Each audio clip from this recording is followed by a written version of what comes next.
Coming up next on Good Morning El Paso, happening right now, doctors hoping a blood transfusion from an Ebola survivor could help save a nurse suffering from the deadly virus. We'll also see what's being done to protect healthcare workers. Back here in the borderland, new developments in Sunland Park's push to annex Santa Teresa.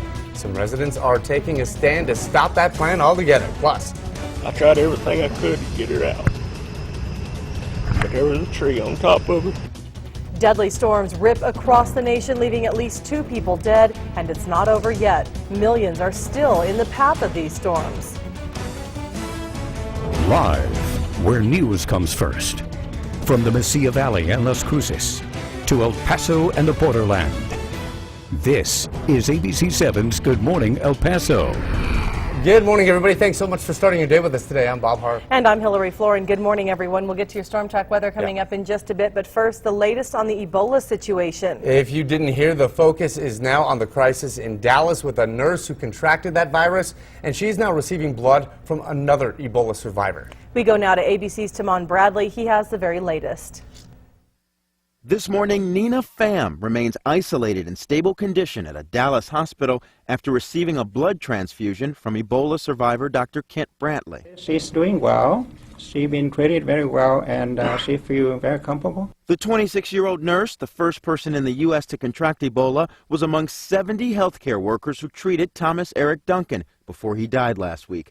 Officials don't know how Pham became infected and worry there could be more cases. If this one individual was infected and we don't know how within the isolation unit, then it is possible that other individuals could have been infected as well. As a precaution, one of Pham's close friends and her dog Bentley have also been placed in quarantine. On the job, Pham wore protective gear, a gown, a face mask and shield, 2 layers of gloves and shoe covers. But all of this is less protection than the doctors in specialized biocontainment hospitals with chemical-resistant jumpsuits, taping gloves to sleeves and suits to boots. Some health professionals wonder if authorities should require Ebola patients be sent to the specialized containment hospitals. Take a look at this map. Montana, Nebraska, Georgia, Maryland. What I like about those places, for years, they've been practicing for just this kind of event. Regular hospitals across the country are now practicing too, reviewing procedures to deal with Ebola patients and protect healthcare professionals. An experimental Ebola vaccine is now being tested on volunteers in Maryland. Officials in Canada say the vaccine has proven 100% effective on animals. Timon Bradley, ABC News, Washington. And back here in the borderland, there's been a call for investigation of the probation department. This after allegations of an inappropriate relationship between a probationer and his former officer came to light following a deadly car wreck.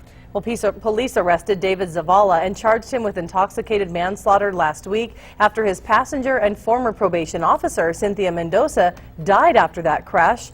The employees union is now accusing the probation department of being responsible for another death. And this time it is saying that the man who was recently found dead and burned in a building downtown last month was also under the responsibility of that same probation department. He was in fact a resident of that behavioral center. It wasn't until 8 days later that we see the first notice going out to the department reporting that this guy was missing. A couple of weeks later, he shows up dead and burnt to death. The area director for the employees union told ABC7 Gerardo Luna was a probationer. Greg Powell says Luna's death may have happened because employees at the probation department are not being properly trained. When asked for comment, the attorney representing the West Texas Community Supervision says he simply didn't have enough information at this point to respond.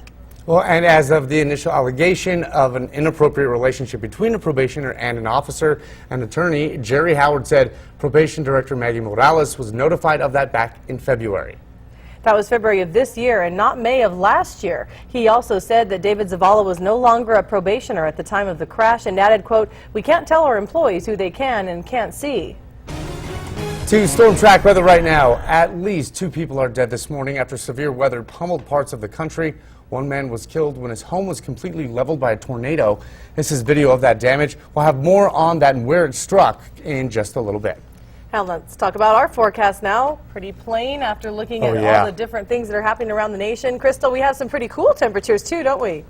We do. We were talking about those temperatures still dropping in areas this morning until sunrises. That has happened. Check out current temperatures now. We're now at 48 degrees in El Paso, meaning all of us in the 40s or below for those official reporting sites. 41 Ruidoso, and the cool spot right now at 39 degrees, Silver City. We are at 42 degrees this morning, Las Cruces. Certainly could use the light sweater if you aren't a big fan of the cold temps. Look at this. We have that freeze warning in place put out by the National Weather Service through 9 a.m. this morning for parts of the Sacramento Mountains and also areas near the Gila. So those two locations looking at the coldest temperatures of our region, but we were actually looking at chilly temps around the entire viewing zone. Big question is, could we see even colder temps in the days to come, or will we start to gradually track that warm up again? I'll give you a hint. I like the forecast as we move forward the next few days. We'll look at that coming up in a few minutes. What does Crystal like? All right, moving on right now. It's your voice, your vote, El Paso. Election day will be here before we know it. We'll be bringing you live coverage as the candidates are squaring off. That'll be later today. Yeah, and the big one, of course, the governor's race, and there's other races to look at, too. Now, we have ABC 7's Andrew J. Polk. He's live to talk more about Election Day. Good morning. Yeah, good morning, Bob and Hillary. The race for Texas Congressional District 16 is getting closer to that big day, and the three candidates vying for the seat will be facing each other in a live debate today on the issues facing the race. In the running are Democratic incumbent Beto O'Rourke, currently in his first term as El Paso's congressman. And stepping up to the plate as challengers for O'Rourke are Republican Corey Rowan and Libertarian Jaime O. Perez. Rowan is a lieutenant colonel who is a career Army officer with more than 29 years of combined active and reserve service and is the graduate of the Army's Command and General Staff College. Perez has been a teacher, business owner, and community leader in our area and has run for other positions in the city such as mayor in the last election. So Democrat O'Rourke will square off against Libertarian Jaime O. Perez and Republican Corey Rowan. It's being put together by the organization called We Fill in the Blank. It's at 7 p.m. at the Coronado High School Fine Arts Auditorium. Our very own Estela Casas will be the moderator for the debate. If you would like to submit a question, just go to KVIA.com. As for where you can watch it, it will be live on the ABC 7 News Now channel. That's channel 7.3 over the air on Time Warner Cable. It's channel 1256, as well as streaming on KVIA.com.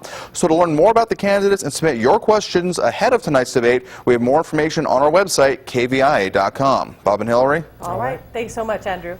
Well, Texas Governor Rick Perry, he will be heading to court this Halloween. A judge ordered Perry to appear before a court on October 31st. Now, it was in August when he was indicted by a grand jury on 2 felony counts of abuse of power because of a veto. It was a threat involving public corruption. Prosecutors, Perry's lawyers called the case unconstitutional, but also want it dismissed on technicalities. The hearing will determine whether the special prosecutor leading the case against Perry was even properly sworn in. An update right now on a story that we had is breaking news yesterday morning. Fire officials are still investigating what caused that apartment complex to go up in flames. This happened at about 6 in the morning on the 7200 block of Dale in the Lower Valley. Residents who lived there made it out safely and were told the unit did not have a working smoke alarm and sustained heavy smoke damage. Damage is estimated at $73,000. Southwest Airlines now announcing plans to give away 1,000 free flights from Dallas Love Field after the Wright Amendment expired yesterday. And that means that airlines can now fly nonstop out of Dallas Love, and the amendment meant to protect Love Field by limiting flights had more in effect than it does over the 3 decades. However, the repeal means that there will be fewer nonstop flights leaving El Paso. There will only be 4 flights to Dallas Love Field compared to 6 when the law was in effect. So that means 5 fewer Southwest flights every day leaving El Paso, which likely means less travelers at the airport. Well, for those of you in New Mexico, if you have not gotten your flu shot, you can do so this Thursday. The New Mexico Department of Health will have a flu shot clinic from 9 to 3. It's at the City of Anthony offices at 824 Anthony Drive. No charge. People are urged to bring their insurance, Medicaid, or Medicare cards. If you'd like more information, you can call that number there at the bottom of your screen, 575-882-5858. But again, it's free, so why not get out and do it? Exactly. Let's give you a live look at traffic now. Keep in mind, folks, this is I-10 in Hawkins.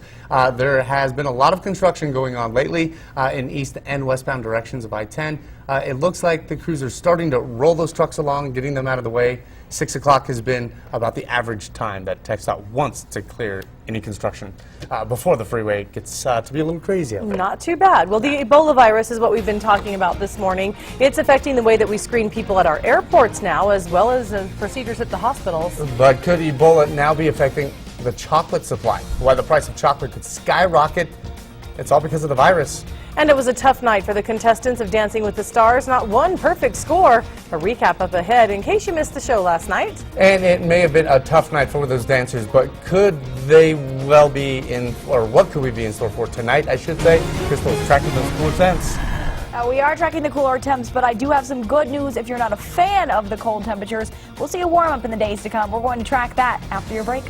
Thanks, Crystal. This is ABC 7, where news comes first. You're watching ABC 7's Good Morning El Paso with Hillary Floren, Bob Harp, Storm Track weather meteorologist Crystal Cly, and live reports from Denise Olivas.